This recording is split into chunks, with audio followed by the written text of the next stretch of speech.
خاطرات شیرین کودکی رو دوره میکنم، خاطرات من، خاطرات تو، یادگاری که از تو دارم، همین دل شکستم یادگار من، یادگار تو.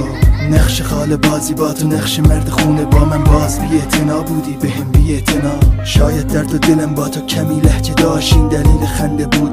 شاید منم ساده بودم، فکر میکردم مثل موم توی مشتمی، توی تموم زندگی با منی همیشه پشتمی. تبسم زیبای تو با اون زلف تاب خورده میشد تعبیر رویای زمان حال برده منو به آسمون تر چشای زیبای تو. صدای تو بهتر از صدای ساز من، نمیشه به سادگی از طرز نگاهت گذشت. روزگارم برخلاف آرزوهایم گذشت.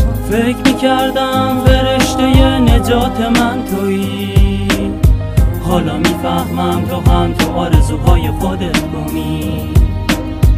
روزای خوب من چال شد تو خاطرات بچگی، هنوزم مونده رو تنم جای پای خستگی. تنهاتم برام شیرین بود، شیرین تر از شب آرزوها به یادتم روشن بود.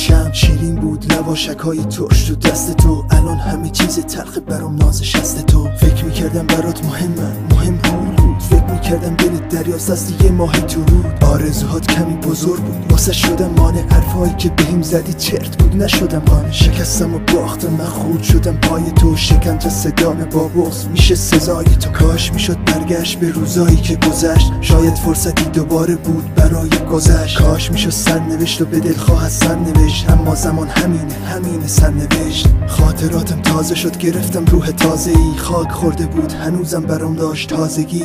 فکر میکردم فرشته نجات من تویی، حالا میفهمم تو هم تو آرزوهای خودت گمی.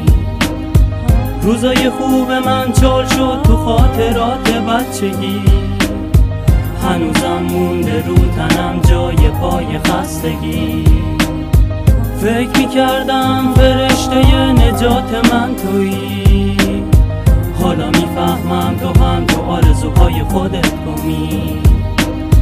روزای خوب من چال شد تو خاطرات بچگی، هنوزم مونده رو تنم جای پای خستگی.